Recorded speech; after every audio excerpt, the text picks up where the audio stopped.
savoir que les malachim, ils savent que maintenant les boutons, ils sont entre nos mains. Ça, c'est le chidouche, c'est un des chidouchim qu'il y a eu à Matan Torah. Et donc, on voit que nos actions, elles ont une influence dans tous les olamos. Alors, pour répondre à votre question, à la question que vous avez demandé, donc, qu'est-ce que c'est ce drapeau? Pour répondre à cette question, je vais introduire avec une grande marloquette dans les Baalei Moussar. Une grande marloquette dans la Baalei Moussar. Une question qui paraît un peu philosophique, mais on peut, même si on est Sarah, on peut comprendre que Dieu est plus Sarah. Alors, une question, quelle est la chose dans la Briyat Haolam, dans le monde, qui est le plus indispensable? Question. C'est quoi la chose dont on ne peut pas se passer? Le monde ne peut pas créer sans ces choses-là. Comment? Pour la vie humaine pour la bonne marche du monde. Ah. La bonne marche du monde, je vais même dire de tout. Il y a une discussion entre deux grands du Moussar, Saba Mikelev et Saba Mislabotka. Deux grandes personnalités.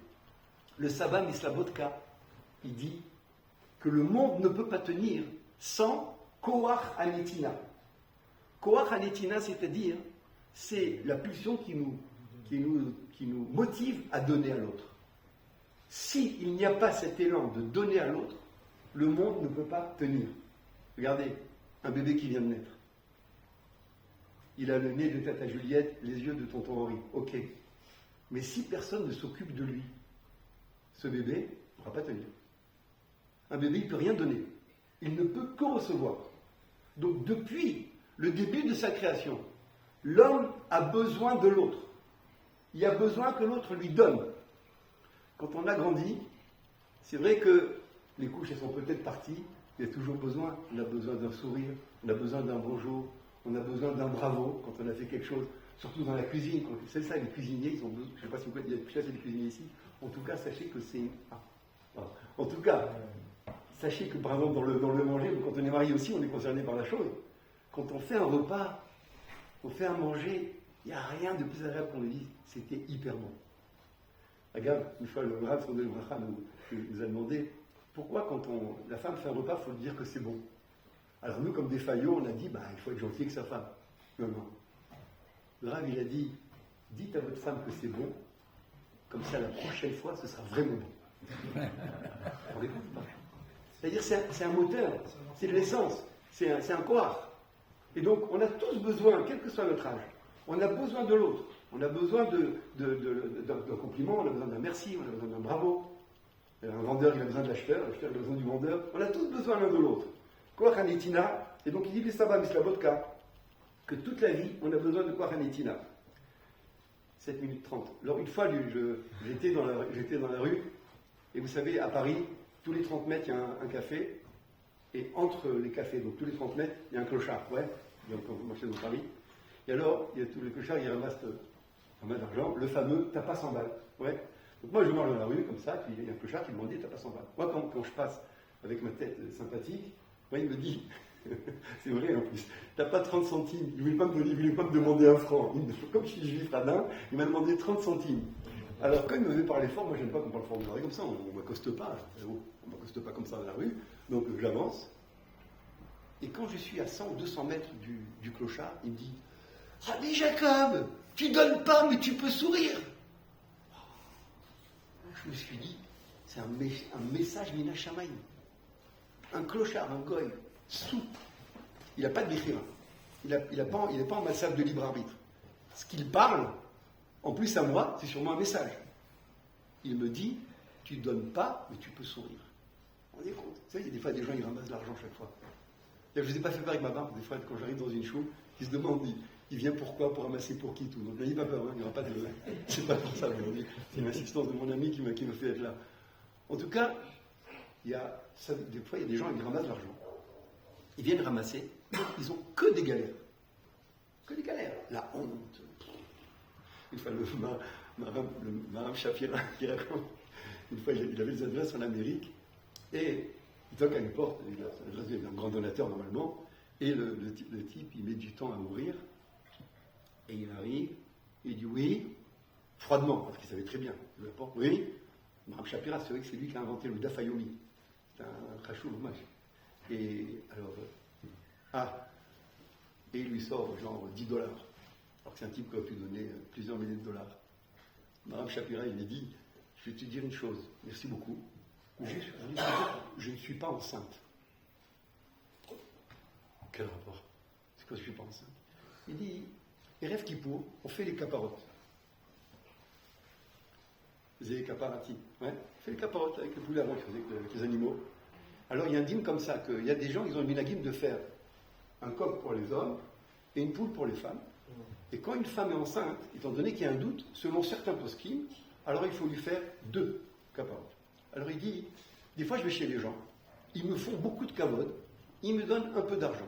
Je dis, kapara à l'argent, il y a eu kavod à Torah.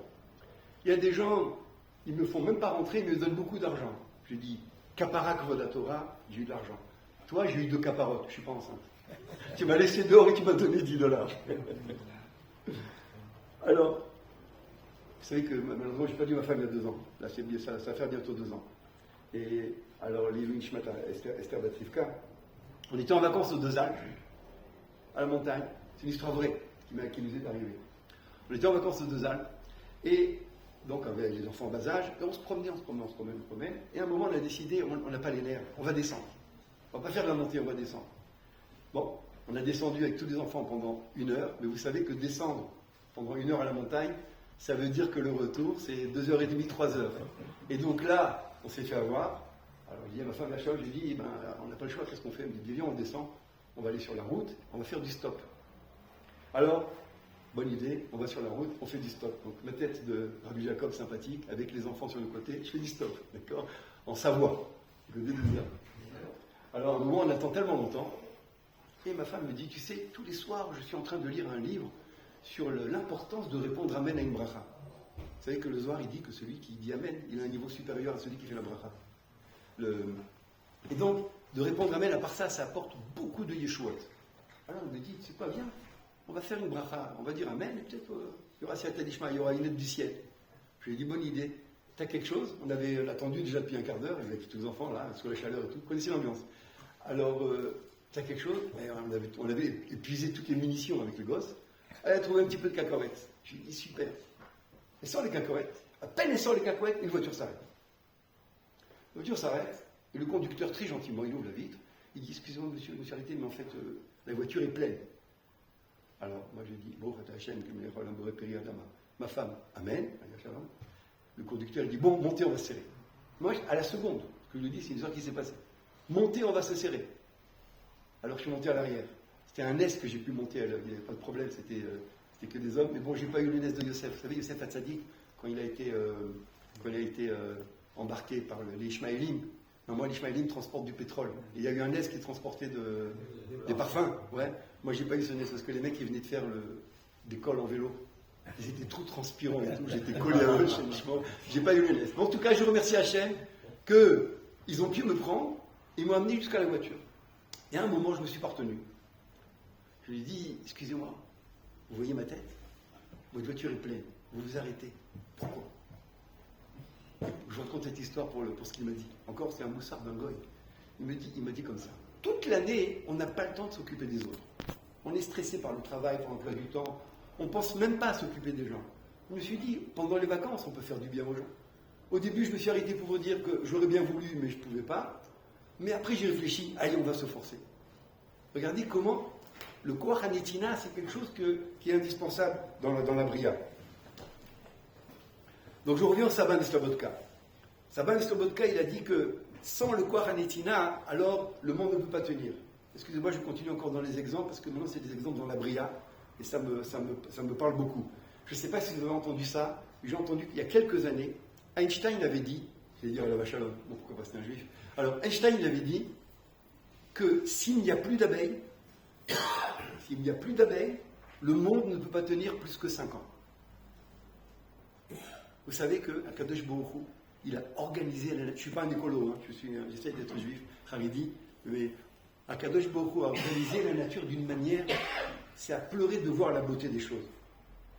Les plantes, elles sont fixées, elles ne peuvent pas bouger. Puisqu'elles ne peuvent pas bouger, elles ne peuvent pas se marier. Elles ne peuvent pas aller voir un mari ou une femme, elles ne peuvent pas se marier. Il y a une chatranite qui fait bzz bzz. La chatranite, c'est l'abeille. La Dvora, voilà, c'est une grande chatranite qu'Akadosh Baruch Hu il a créée. Elle va sur une fleur. La fleur, pour l'attirer, elle a ou des belles couleurs, ou des belles odeurs, ou les deux. Ou bien elle a du sucre au fond, du nectar au fond de ses fleurs, pour que l'abeille ait envie de venir. Pourquoi elle veut faire venir l'abeille chez elle? Pour que pendant que l'abeille se régale avec le sucre, avec l'odeur ou avec la couleur, la fleur, elle lui jette le pollen sur ses pattes ou sur ses ailes. Ensuite, l'abeille qui a le pollen, elle peut aller dans une autre fleur, déposer le pollen, et comme ça, elle fait un super mariage, ils se marièrent et ils ont beaucoup d'enfants. Et grâce à ça, la nature peut se reproduire. Mais ça, Akadosh Baruch Hu, il a fait un chesed dans la bria, qu'il a mis cette abeille au service de la plante. Il y avait des plantes, quand j'étais petit, dans les bandes dessinées, il les faisait, les plantes carnivores, il faisait des trucs très méchants, tout ça et tout. Un jour, je réfléchis. Les c'est une plante carnivore, ça veut dire quoi? C'est-à-dire que normalement, toutes les plantes, elles ont besoin de minéraux, d'aspirer ce qui se passe en dessous d'elles, puisque comme ça, c'est sans bouger, elles peuvent aspirer, elles se nourrissent. Mais il y a des plantes qui ont besoin de protéines. Akadosh Baruch Hu, il a fait Uber Eats. Avec des ailes, il amène un steak volant qui arrive, qui se pose dans la plante elle le mange, elle prend sa protéine, voilà. Donc au lieu de regarder la nature avec un œil et de dire « cette plante elle est méchante, elle mange des mouches », non, il faut dire qu'Akadosh Baruch Hu, il a donné un rôle Kodesh Kodashim à cette mouche, d'aller procurer de la protéine à cette plante, à qui ne suffit pas les 5 minéraux, il y a besoin aussi de protéines. Comment Akadosh Baruch Hu, il a organisé le Olam? Bon, je ne suis pas botaniste, mais il faut savoir qu'il y a des milliers d'exemples. Tout ce qu'on parle, il y a des animaux qui sont parasites, des plantes qui sont parasites. En vérité, c'est le moyen que le monde il a de tenir. C'est-à-dire que le Sabbat Mitzvot il dit, Hachem il a organisé un monde où le Seder, il est l'organe, le Chesed, Olam Chesed Ibané. Le monde, il est organisé autour du Chesed, autour de la Netina. Chaque partie du monde aide l'autre. Il y avait j'arrête, encore un exemple, je pourrais passer toute la soirée, mais juste encore juste un exemple. Dans les îles Maurice, il y avait un arbre, je ne me rappelle plus le nom, et il y avait un oiseau qui s'appelait le dodo. Le dodo, c'est une sorte de gros coq, comme ça, mais la viande de cet animal-là, elle est hyper bonne. Ce qui fait que dans cette île-là, les gens, ils tuaient beaucoup cet oiseau pour lui manger sa viande.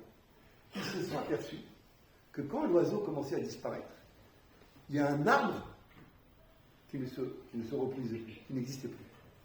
Les scientifiques sont venus, ils ont fait des enquêtes, ils ont voulu savoir est-ce qu'il y avait un rapport et tout, ou pas. Écoutez ça, c'est normal, à pleurer de simcha, comment Kodesh Baruch Hu il organise le Olam.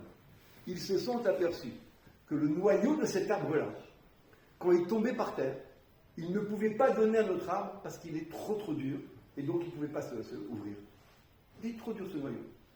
Ce dodo-là, cet oiseau-là, c'est un oiseau qui aimait ses graines. Il essayait de le manger. La graine, elle était trop dure.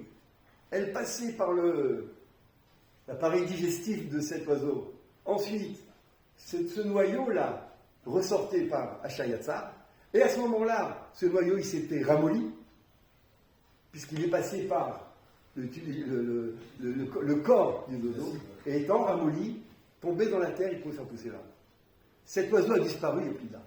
Regardez comment, quand je vous crois encore une fois, il a organisé un chesed. Cet arbre-là ne peut exister que grâce à cet oiseau-là. J'ai entendu que les gorilles, quand ils jettent les pépins, des fruits, ça permet aux arbres de pousser. Tout ça, donc, c'est d'après le sabbat Mislabotka. Le sabbat Mislabotka, que la chose qui est indispensable dans l'univers, c'est le fait de donner à l'autre. C'est valable chez les animaux, chez les plantes et chez nous, Kalvachomer. Contre lui, il y a le sabbat Mikelem. Le sabbat Mikelem, il n'est pas d'accord avec le sabbat Mislabotka. Il y a quelque chose d'encore plus indispensable dans le monde. Et ça va être le rapport avec notre sujet. Il dit, la chose la plus indispensable dans le monde, c'est le seder, les choses en ordre. Pour nous en convaincre, il suffit d'un tout petit exemple.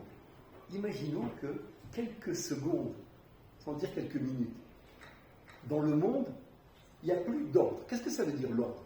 Chaque chose est à sa place et à son moment. Imaginons qu'il n'y ait plus d'ordre quelques secondes. Ça veut dire que la police est dans la prison et les assassins et les tueurs, ils sont en dehors.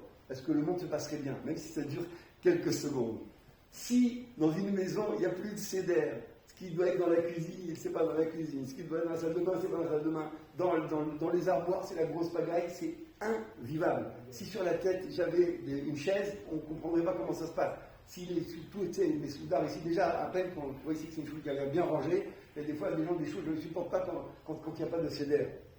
Les maasés, le sabbat Mikelem, il dit s'il n'y a pas de cédère, chaque chose à sa place, le monde ne peut pas tenir. Sans trop rentrer dans les détails, si jamais il y avait vous savez que dans les planètes, comment elles tiennent? Les planètes, comment elles tiennent en l'air comme ça? Hein? Il y a un équilibre de force. Voilà, je vais faire attention à ce que je dis. Il y a un équilibre de force. Les forces d'attraction et les forces de répulsion. Ces forces d'attraction et de répulsion, elles doivent s'équilibrer, sinon ça ne tient pas. Si, et c'est lié à la masse de la planète, et c'est lié à leur force qu'elles se mettent l'une à l'autre. Et grâce à ces forces qui sont en équilibre, l'univers peut tenir.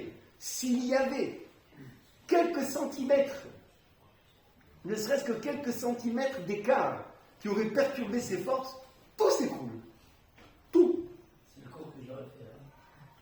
C'est pas vrai. J'aurais dit qu'il faut, quand on envoie un satellite sur une orbite, si on ne donne pas la vitesse de stabilisation, l'orbite, soit le satellite il quitte sa trajectoire, soit il fait l'escargot, il retourne sur Terre. Donc ça veut dire que toutes les planètes ont leur vitesse de stabilisation. Et ça, c'est quelque chose qui est très important. Voilà, mais entre elles aussi, c'est grâce à l'équilibre de force qu'elles peuvent tenir. Et si ne serait-ce que, deux points en moins prochainement, j'aime pas les familles. Alors, si jamais, donc il y a besoin que les forces s'équilibrent entre elles. S'il y a quelques centimètres d'écart, absolument tout s'écroule. Le soleil, s'il bouge de quelques centimètres, c'est ou de la glace, ou de la canicule. Ça, c'est le corps Hanetila aussi. Vous avez le corps Hanetila, Sam Mokilam, il appelle ça, oui, alors, il donne la chaleur, mais son placement, ça s'appelle le cédère. C'est un besoin de l'autre. C'est vrai, mais c'est le placement qui est important. Sans le placement, ça ne pourrait pas marcher, il ne pourrait pas donner comme il faut. Il y a besoin du placement. Vous savez, c'est le Chidush Harim, un des premiers admourim de la Chassidut Gour. Il dit que le premier chag du calendrier, vous savez que ça commence à Nissan, le calendrier, dans le Torah. Le premier chag, c'est Pessah. La soirée de Pessah, elle commence avec quoi? Avec le Seder. Le Seder, il y a 14 états. Bon, ça vous 17, c'est parfaitement comme on compte. Le juif, il est éduqué avec un Seder. Et excusez-moi pour les ados, je vais dire un truc, vous pouvez boucher les oreilles, faites semblant d'écouter. Rabbi Serzaman Melsa, à son époque, donc il avait envoyé son fils à l'Yeshiva. Vous savez que, avant de voyager à l'Yeshiva, ça prenait du temps. Et donc le Bachor Yeshiva est resté des semaines et des mois sans voir ses parents. Et parce que le voyage, c'était assez perturbant. Et alors le Saba Mikelem, Rabbi Serzaman Melsa, Rabbi Serzaman Melsa, il a décidé qu'un jour, c'est lui qui va aller voir son fils à l'Yeshiva. Il ne va pas attendre que son fils y vienne, il va aller voir à l'Yeshiva. Et on raconte, c'est une histoire qui est très connue dans les Yeshivot, vous allez voir pourquoi. On raconte qu'il a fait ce voyage, très fatigant, perturbant beaucoup de temps et tout. Enfin, il est arrivé à la Yeshiva. Et il a demandé au Bachorim, où est la chambre de mon fils? Il a regardé la chambre de son fils. Tout nickel. Le lit était fait, l'armoire était bien rangée. Vous savez qu'est-ce qui s'est passé? Il n'est même pas venu déranger son fils pendant le limoud, parce que vous savez que c'est important de ne pas déranger quelqu'un qui étudie. Il est rentré chez lui tout de suite. Il a vu que tout était Mesouda, tout va bien. C'est bien connu qu'aujourd'hui, dans la chambre des ados, c'est bien, non? Hein? Ça se passe bien, non? Dans la chambre. Alors, les adultes, bouchez-vous les oreilles. On raconte qu'une fois, il y a un ado, quand est-ce qu'il changeait de chaussettes? Il rentrait le soir, il jetait la chaussette en l'air. Si elle retombait, il la remettait le lendemain matin. Si elle restait, alors il la changeait. Alors, en tout cas, le Seder, quand quelqu'un il est Messoudar, il est bien arrangé, ça veut dire que sa tête aussi elle va bien. Il dit le Saba Mikelem, le Seder, sans lui, le monde ne peut pas tenir. Chaque chose doit être à sa place avec son heure. Comme la Mishnah dit dans un vote, tu n'as pas d'objet, tu n'as pas de personne qui n'a pas son moment et qui n'a pas sa place et qui n'a pas son heure. Vous savez que le Ramban, on va voir le rapport maintenant avec les rapports, vous allez voir. Le Ramban, il dit que Parashat Bamidbar, au tout début, vous savez que là-bas il y a eu le recensement. On a compté les bnei Israël. Ok? Malheureusement, le recensement en général, son but c'est de transformer un individu en numéro. Vous êtes le numéro 58 590 890. Ah là, au revoir, le type il est là. Merci beaucoup. Chez nous, dit le Ramban, le recensement, c'est le contraire. Le recensement a servi à donner une chashivut, une importance, une grandeur à chaque juif. Vous savez qu'est-ce qu'il dit le Ramban, le truc de Kraï? Je ne sais pas si c'est très connu. Le Ramban, il dit que, par exemple, un père ne pouvait pas venir avec la liste de ses enfants pour le recensement. C'est qu'il y a Chita qui dit qu'ils avaient 54 enfants minimum. Parce qu'on dit que, bon, c'est un calcul que je veux pas. Donc c'est pas le moment. En tout cas, le père ne pouvait pas venir avec les enfants, avec la liste. Il fallait que chaque juif se présente devant Moshe Rabbeinu. Il dit le Ramban pourquoi? Comme ça, chaque juif avait le privilège que le Gadol Hador lui demande comment tu t'appelles, qui est ton père, ils se sont chacun affiliés à leur père. Et donc, ils avaient chacun le srout que le Gadol Hador lui dit comment tu t'appelles, comment s'appelle ton père et de quel shevet tu es. Et à la fin, il dit le Ramban, Moshe Rabbeinu lui faisait une bracha. Quelle bracha? Il raconte que tu accomplisses ton tafkid. Vous savez qu'une des choses qui rend la personne triste, c'est que la tristesse, c'est peut-être ton rôle, oui, pardon, ton rôle. C'est qu'une des choses les pires dans le Torah, pour ne pas tomber dans les mains du Yitzhara, c'est la tristesse. C'est une des pires des choses. Parce que quelqu'un qui est triste, c'est un repli sur soi qui est organisé. Le Satan, il vient chez lui, il lui dit, t'es triste, tu sais quoi, t'as raison, personne t'aime. Même Hachem t'aime pas. T'es un bidon, t'es n'importe quoi, t'as raison, replie-toi sur toi-même. Et d'ailleurs, moi, je vais t'expliquer comment, je vais t'expliquer la vie. Et donc, à ce moment-là, il tombe dans les mains. Mais quelqu'un qui avait Simcha, car il dit, c'est que les Sarah, il compare une mouche. Vous avez vu les mouches, quand elles viennent, si elles sont sur un endroit où il n'y a pas de blessure, il n'y a pas d'égratignure, il n'y a pas de saleté, elles s'en vont tout de suite. Mais quand il y a une petite égratignure, elles s'installent. Quelqu'un qui avait Simcha, c'est quoi Simcha? Ça veut dire il se sent un bien-être. Quand la mouche vient, il n'a pas besoin de toi. Mais si quelqu'un, il n'est pas Simcha, il a une faille, à ce moment-là, la faille de la tristesse, bon, c'est un autre sujet, on va en parler maintenant en tout cas, la tristesse, le Yitzhara, il rentre, c'est pour ça que la Simcha, c'est la base de tout notre accomplissement de Mitzvot, de Torah Mitzvot et du Hachamay. Alors il repartait avec une bracha de Moshe Rabbeinu. Et une des raisons qui amène la tristesse, c'est ça que je suis en train de dire, c'est que des fois la personne se demande à quoi je sers. Wow, c'est la pire des questions. Ça. Quand quelqu'un se demande à quoi je sers, c'est la cata. C'est parce que des fois il n'y a pas de réponse. Alors on va donner une réponse ce soir. On va donner une réponse ce soir à tous les juifs. Tous les juifs. Le Rama Mipano, Rama avec un in à la fin, c'est un Mekoubal d'Italie. Rama Mipano, il dit que dans un Sefer Torah, il y a 600 000 lettres. Chaque juif correspond à une lettre de Sefer Torah. C'est-à-dire que nous, le clan d'Israël, nous sommes un Sefer Torah. Chaque juif, on représente une lettre du Sefer Torah. Alors, on doit expliquer parce que le Maaseh, en vérité, on est plus que 600 000 juifs. Ça, on l'explique par le fait qu'on n'a pas des Neshamot entières. On a juste des Nitzutzot, c'est des parties de Neshama. Hein, on a juste des parties de Neshamot. On n'a pas, je ne sais pas si ça existe encore des gens qui ont des Neshamot entières. Parce que des Neshamot entières, il n'y en a que 600 000. Hein, il n'y en a que 600 000. C'est ceux qui ont reçu le Kabbalah Torah. Et donc, nous, ce qu'on a, c'est un discours de Shabbat. Quelqu'un m'a raconté que Baba Salih, Shalom, il était à Paris, rue des Archives. Shabbat, parce qu'il avait son gendre, il avait plusieurs femmes au moment. En tout cas, un de ses gendres habitait Paris. Alors, une fois, il passait Shabbat chez lui, il y a une histoire d'il y a 50 ans, au moins, c'est pas plus, peut-être 60 ans. Et donc, il passait rue des Archives, donc il sait qu'il marchait, il ne regardait pas dans la rue. Il avait un voile qui le couvrait tous les ans pour pas voir la rue. Donc, il était accompagné. Et à un moment, il force ses accompagnateurs à aller quelque part. Ils sont aperçus qu'il suivait quelqu'un qui avait une tignasse, qui aurait pu balayer les rues de Paris avec sa tête. Ouais. Et il le suit. Et après, il leur a dit, j'ai senti un Yitzhutz de Moshe Rabbeinu. J'ai senti un Yitzhutz de Moshe Rabbeinu. C'est-à-dire qu'on ne sait pas ce qui se passe dans les Neshamot. Vous savez que la Neshama, elle est chez nous. Il faut essayer de faire en sorte qu'elle ne soit pas en prison, emprisonnée dans un gouffre. Malheureusement, il dit Messiah Tesharim, que les Neshamot, il faut essayer de leur donner leur oxygène. L'oxygène de la Neshama, c'est le Torah et les Tfilot. Donc je reviens au Rama Mipano. Il faut lui redonner son éclat. Exactement. Le Rama Mipano, il dit qu'il y a 600 000 Neshamot, 600 000 lettres. Tout le clan d'Israël, c'est un Sefer Torah. Et donc on dit, quand un juif se pose une question, à quoi je sers, on peut lui dire, Coco, si t'es pas là, le Sefer Torah, on lui dit, si t'es pas là, le Sefer Torah, il n'est pas soul. S'il manque une lettre, le Sefer Torah, il n'est pas soul. Je veux dire, ouais, mais moi, je suis rien du tout. Quoi, t'es au moins un Yud, non? T'es peut-être pas un Lamed, t'es un Yud. Sans toi, le Sefer Torah, il n'est pas soul. Encore plus. Rabbi Levi Yitzhak Berdichov, il dit qu'il n'y a pas 600 000 lettres Bémet. Il y a un peu moins. Vous savez qu'est-ce qu'il dit Rabbi Levi Yitzhak?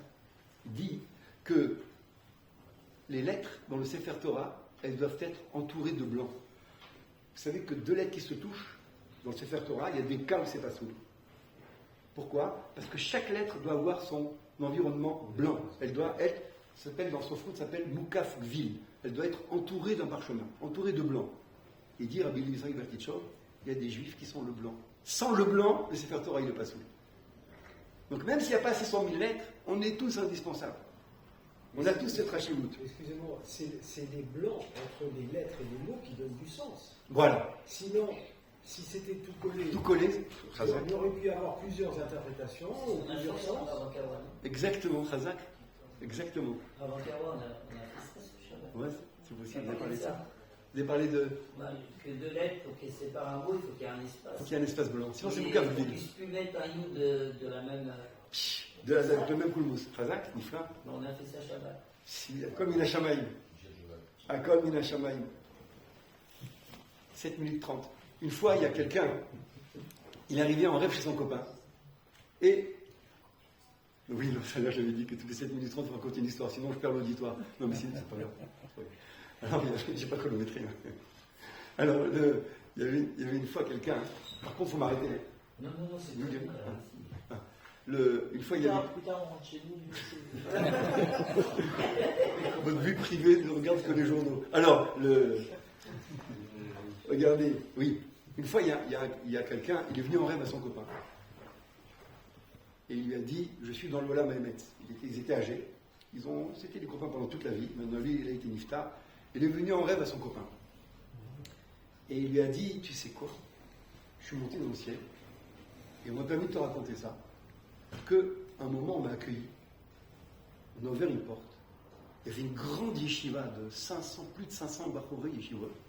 Ils se sont tous levés devant moi et ils m'ont fait un kavod incroyable, comme si j'étais leur roche yeshiva. Alors moi, j'ai dit à mon accompagnateur, dans ma vie, j'ai jamais étudié, je n'ai même pas étudié. Alors, ils m'ont expliqué la chose suivante. Écoutons bien, moi aussi j'ai besoin d'entendre ce que je veux dire. Il dit comme ça. Ce copain-là, il était plus religieux que lui. Celui qui est vivant, il est plus religieux. Et 20 ans ou 30 ans avant, ils se sont rencontrés dans la rue. Comment ça va, tout ça et tout? Il dit, bon, ça va. Et alors, celui qui est mort, maintenant, il lui dit, pourquoi tu fais, t'as pas l'air tellement content? Alors, en rêve, il lui dit, à ce moment-là, tu m'as raconté que tu étais mitrazek, tu étais en train de faire tchouva, tu devais aller à un cours de Torah, mais cette fois-ci-là, tu n'avais pas trop les nerfs, et tu t'en voulais de ne pas avoir les nerfs, parce que tu avais envie de monter un peu plus dans Torah, et tu t'en es voulu de ne pas tellement avoir envie d'aller à ce cours-là, et donc tu n'avais pas trop le moral. Et moi, donc celui qui est niftar, je t'ai mis la main sur l'épaule, je t'ai dit, mais non, vas-y, c'est dommage, pas grave, force-toi un petit peu, tu ne regretteras pas. Tu es allé à ce cours. Ce cours t'a chauffé, encore plus que les autres cours. Grâce à ça, tu es rentré dans Torah et Yirat Shamayim. Comme tu es un peu plus rentré dans Torah et Yirat Shamayim, tu t'es marié avec une Bat Israël, Eshet Reï, avec une fille qui a fait du séminaire. Vos enfants, vous les avez mis dans yeshivot. Il y en a qui ont étudié. C'est comme si c'était une histoire d'il y a 30-40 ans, avant que ce soit niftar. Vos enfants ont eu des enfants qui aussi ont des yeshivot. Et dans toute cette famille, il y a eu des rabbanim qui ont eu des élèves. Dans le ciel, ils m'ont dit que tous les élèves qui ont été faits, ils sont sur mon compte parce que j'ai mis la main sur ton épaule. Pour aller à ce cours. Pour aller à ce cours.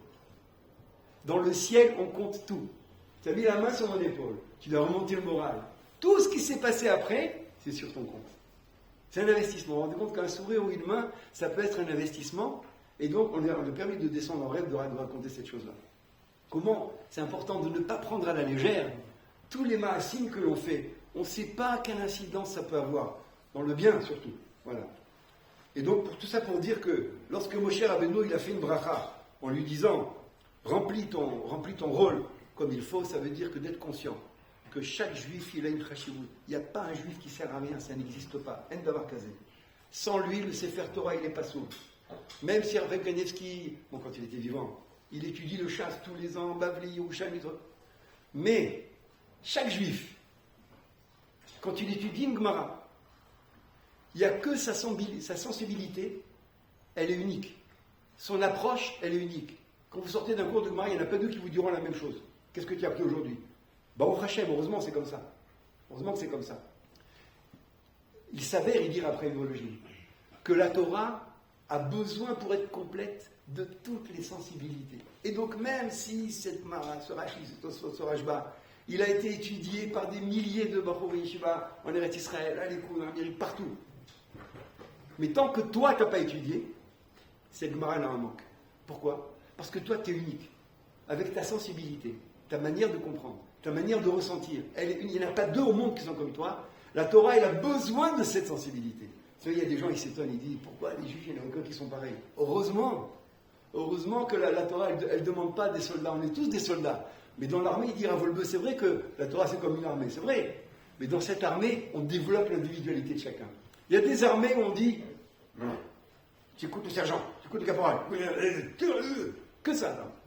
Dans notre armée à nous, c'est viens dans notre armée. Et grâce au fait que tu viens dans un endroit organisé, qui s'appelle l'armée d'Akadosh Baruch Hu, dans cette armée-là, sache que tu vas te développer encore plus. Tu vas grandir encore plus, d'une manière organisée. C'est à ça que ça sert le recensement, c'est par des chemins pour nous transformer en numéro. Ça, disent les Mefarchim, c'est ça le drapeau. Vous savez qu'est-ce que représente le drapeau?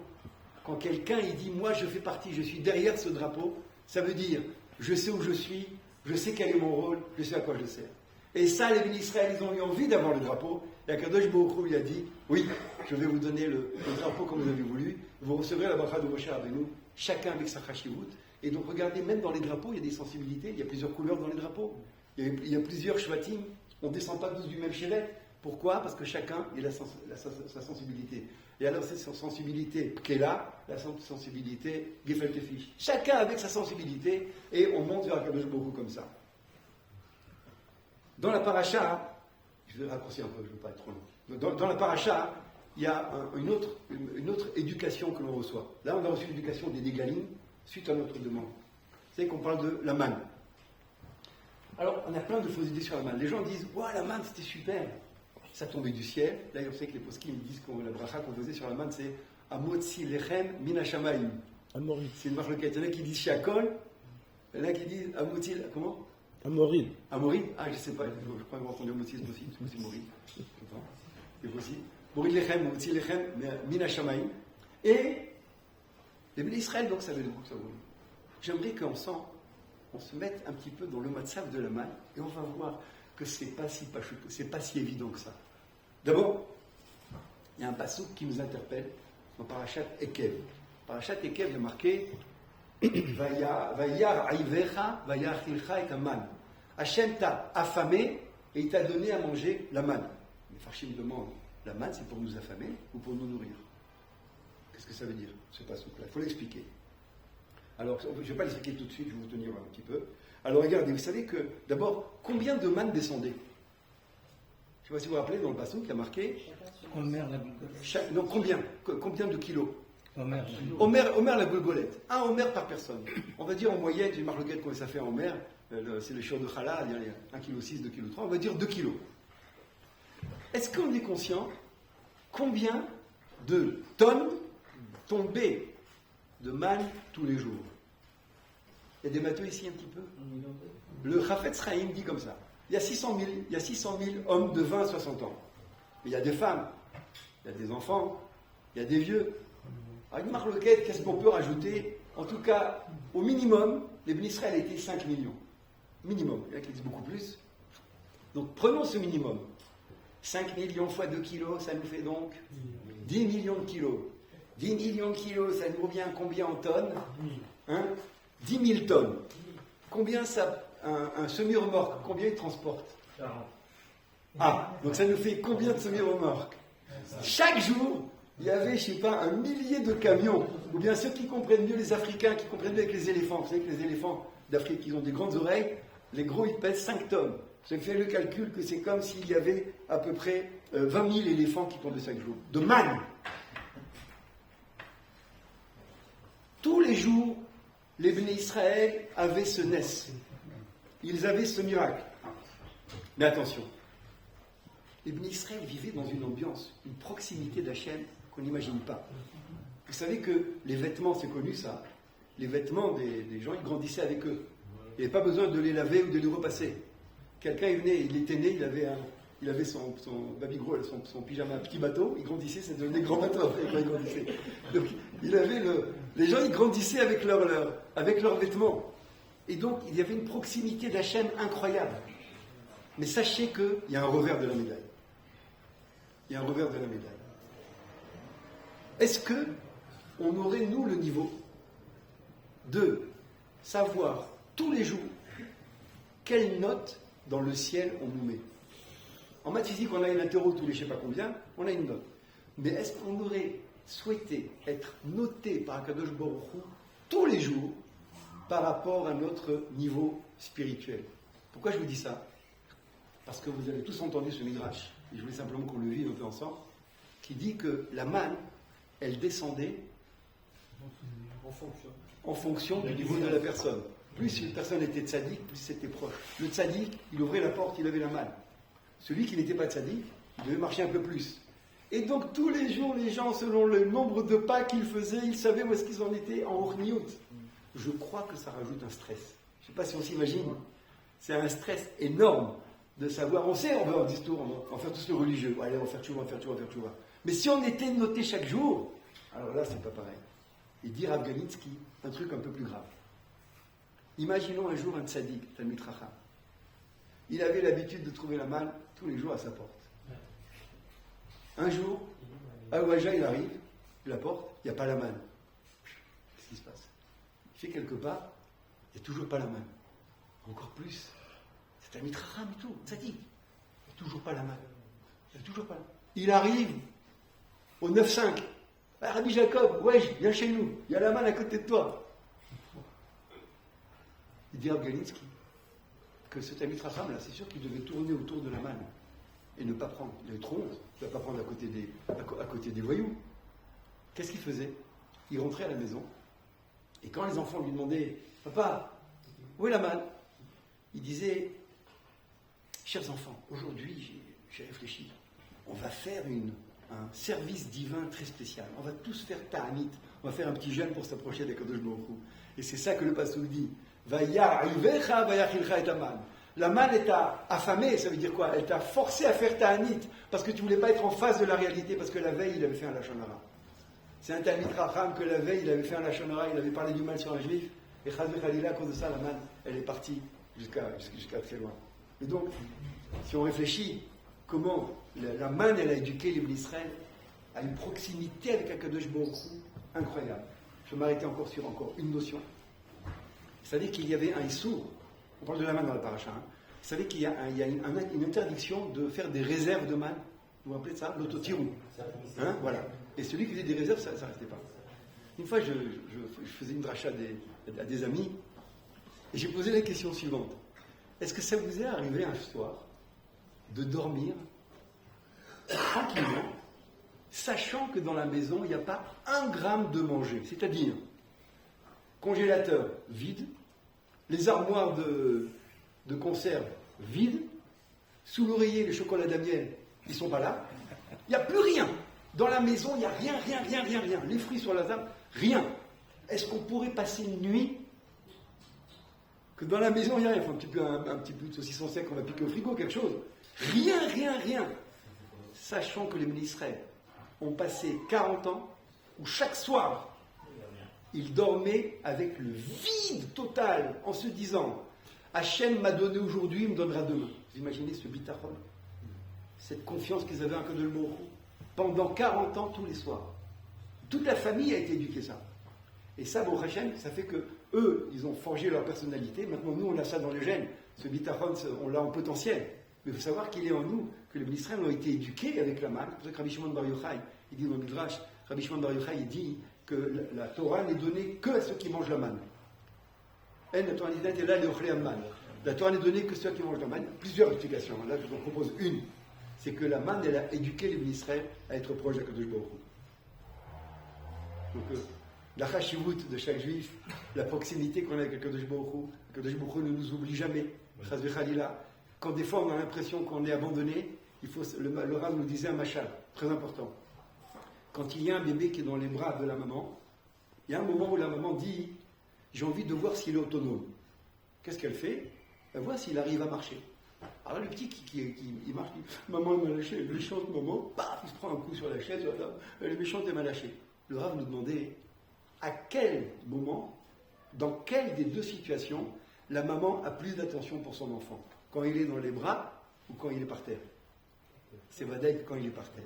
Et donc si un jour quelqu'un se sent par terre, c'est un message d'Akadosh Baruch Hu, il dit « Je te regarde encore plus qu'avant ». Le type, il est en galère. Il a trouvé son pneu, il y a quelqu'un qui est en train de mettre un PV, il y a sa femme qui le crie. Il est en galère. Il est en galère. Il faut savoir qu'Akadosh Baruch Hu, il est encore plus proche à ce moment-là, puisqu'il veut le faire grandir. On a besoin de tests de temps en temps et de grandir avec. Donc un juif, c'est quelque chose de chachouv. On est très important. On a un Sefer Torah à tout entier. On a besoin de la harmout. On a besoin du seder. On a besoin d'être conscient de notre valeur. Et on doit être conscient qu'on est très proche d'Akadosh Baruch Hu, puisqu'on a mangé la manne.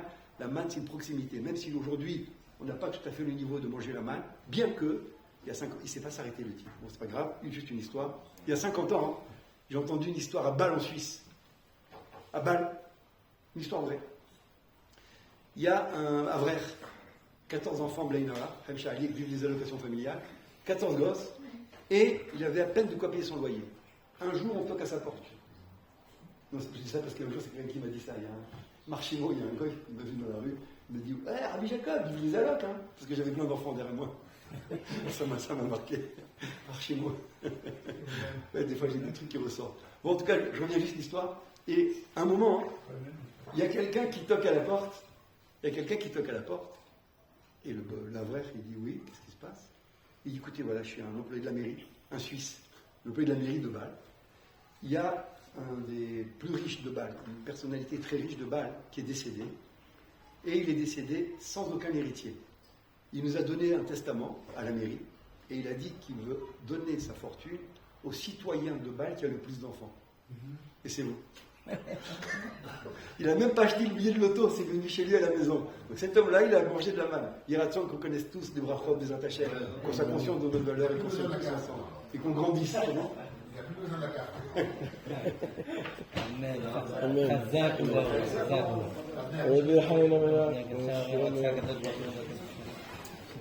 voulais juste dire ce qui s'est passé, c'est que ça fait 2 mois qu'il va raconter quelque chose. je voulais quand même vous dire, moi j'étais à Deauville, un Shabbat à Deauville, et il y avait le Rav qui faisait une rachat à la synagogue de Deauville, à Mincha. Je suis rentré à l'hôtel, et j'ai dit à ma femme, j'ai entendu une rachat, je lui ai pratiquement refait la rachat. Voilà. Et peut-être 2 ans après, je l'entends, et je ne savais pas que c'était le Rav Korkos. Bon, je l'avais vu juste une fois à Deauville. Et donc le Rav Korkos, il fait une bracha à Épinay pour un mariage, et j'entends, je termine, la bracha étant terminée, je dis « Kevod Arav, vous n'étiez pas à Deauville ?» parce que je ne savais pas que c'était lui. Alors le Rav, il me dit « Je n'étais pas à Deauville ». Je dis, mais moi je ne sais pas parce que votre façon de parler, et je lui ressors le Dvar Torah. Et le Rav, il me répond, j'étais à Deauville. Je crois que c'est sympathique d'entendre cette. Il y a trop de rap dedans. Non, mais c'est pour vous dire qu'il a une façon de parler que quand vous l'entendez une autre fois, sans